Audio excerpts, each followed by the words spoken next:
First to Larry and Todd and their family who own this farm, as the senator was saying, since 1880s they've been here. And they're going to be here another 100 years, I can tell you that. Let's give them a round of applause, and we thank them for their hospitality. It's great to be with the elected officials who have been working so well together. As you heard here, you have all levels of government that have come together, all different parties, both sides of the aisle, and they put aside politics in New York just to focus on helping each other and bringing people back from this disaster. I want to thank Commissioner Obertine, who's done a great job. Let's give him a round of applause. Congressman Gibson, Congressman Paul Tonko, whose district this is, and who is, I don't know how he's done it. I don't think he's slept 20 minutes since this started. Let's give him a big round of applause. Senator Gillibrand, she's been fantastic, and we thank her for everything she's done. Senator Seward, Assemblyman Pete Lopez, thank you very much, and I'm going to introduce the Secretary in one moment. It's all been said. First, this is bittersweet. We have a lot of work to do. This is truly a disaster in a way we haven't seen it in some areas of the state. It's been historic. But to see New Yorkers coming out, the way we've been watching New Yorkers come out, and neighbors helping neighbors, and people selflessly here on this farm, people have just come back, friends, to help people in need. It really warms your heart and warms your spirit and makes you feel good to be a New Yorker. Because, yes, times are tough, but we're tough too. And we've dealt with tough times before, and the way we do it is we come together, shoulder to shoulder, and we work together, and that's exactly what we're doing here. We've been focusing on the first few days on the immediate aftermath to the emergency, getting roads open so people and goods can move around, getting bridges open. We had the Secretary of Homeland Security and the FEMA head here right away to survey the damage, and the Department of Transportation has been doing a great job opening the roads, opening the bridges, getting goods and the transportation system up and running. And today we're focusing on agriculture and farms, which paid a tremendous price for this disaster. And you have to remember, you have a lot of farms that were dealing with very difficult economics to begin with. And the economic model for farms has been very tough. And then on top of that, you put this problem. And it's a very, very tough load to bear indeed. One of the things we need to do is we need cash assistance to farmers. That has been made clear.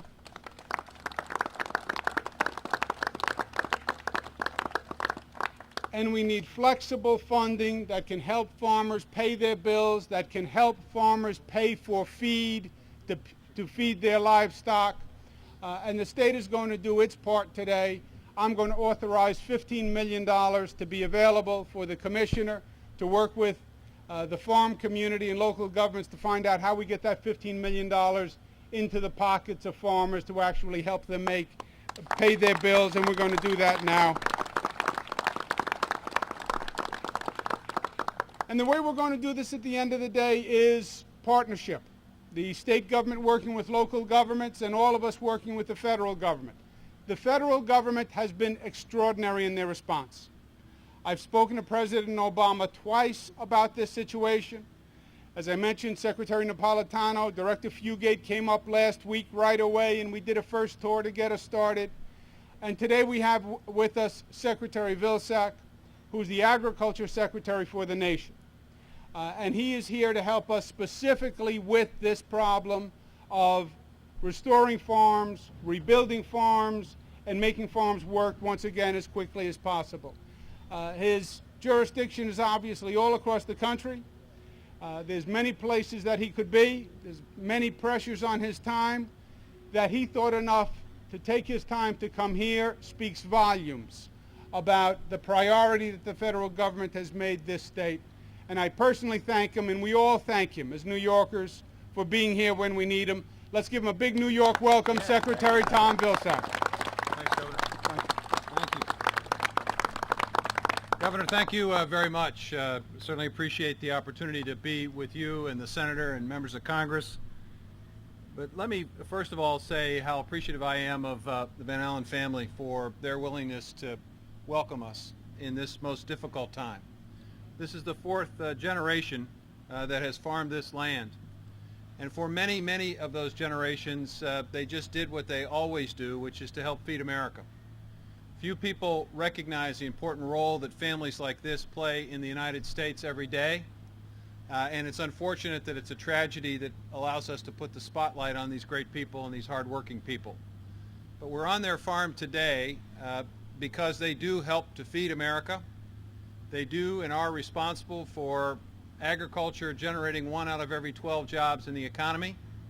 They're part of the reason why we're enjoying the best export year in agriculture in our history. And now in that good, solid, great opportunity year, they find themselves with devastation. And it is important and necessary for friends and neighbors to respond. It's important and necessary for state and local government to respond. And it's also very important that the federal government partner with state and local government and provide assistance and help. That's why I'm here today. First of all, to get a real understanding of the devastation. This is my 5th disaster tour this year in all parts of the country. I'm frank to say I've not seen a farmstead in as tough a shape as I see today. This is just, it's heartbreaking. And our thoughts and prayers will continue to be with this family and all the farm families who have suffered so much. If there are farm families in this area that have purchased crop insurance, they can go to their crop insurance agent and they can make claim and they can receive some degree measure of recovery. This area, this county, has been declared not just a presidential disaster area, but also a Secretary of Agriculture secretarial designation, which means those folks who have crop insurance will also be available to take advantage of a disaster program, which we call SURE, which is a supplemental program. They'll also be in a position and opportunity to take full advantage of other programs. If they've lost livestock, there is a livestock indemnity program that will provide resources for animals that have died as a result of this storm. There are opportunities for people who have lost orchards to receive assistance. Most of that, with the exception of the livestock indemnity program, requires the purchase of insurance. Sadly, many farmers, because this is such a unique circumstance, have not been able to purchase insurance and felt that it wasn't in their best financial interest to do so. They need help. Right now, what we can provide them are disaster assistance loans, low interest loans to get them through a tough time. We would encourage all of the farmers to sign up for emergency conservation efforts and assistance. Once those resources are filled by Congress when they return, they need to be in the line to be able to make sure that they can protect against further damage. Folks were sharing with me that as significant as their recovery efforts are, it would only take 2 inches of rain to put themselves right back in the same situation. So it's going to be important to do that conservation work, but we do need some resource. I just simply want to add my word of support to those of the congressional delegation and to the governor and to the senator for immediate response by Congress. This cannot wait for determination of how we offset these resources, because that can be a very long and troublesome debate. These folks do not have time to wait. The farmers in New York, the farmers in North Carolina, the farmers in Vermont do not have time to wait. It's important that government acts quickly, and we'll do everything we can at USDA to facilitate that. We've got small town and village mayors here and local government officials. USDA is also there to help with the recovery phase for those small communities with community facility grant programs through our Rural Development Office. Jill Harvey is here, and she'll be more than happy to visit with folks about that piece of our assistance. And many of these communities are now finding themselves with individuals who are working on farms like this who may be for a period of time not able to work. And so, Governor, I want you to know that we will be expecting an application request from your office, which I think is forthcoming this week, for food assistance under the SNAP program that will allow people to obtain some help for groceries during a very tough and difficult time. All of those programs are going to operate through USDA. So I again, my heart goes out for those who have lost homes and are displaced. We have about 37 units in our rental unit inventory that could be available for folks for replacement housing until they get themselves back on their feet. So food support, housing support, rebuilding communities, and most importantly of all, as we stand on this farm, giving these farmers who need so much and who do so much for us as much help as we can give them as quickly as we can give it. Thank you. Thank you.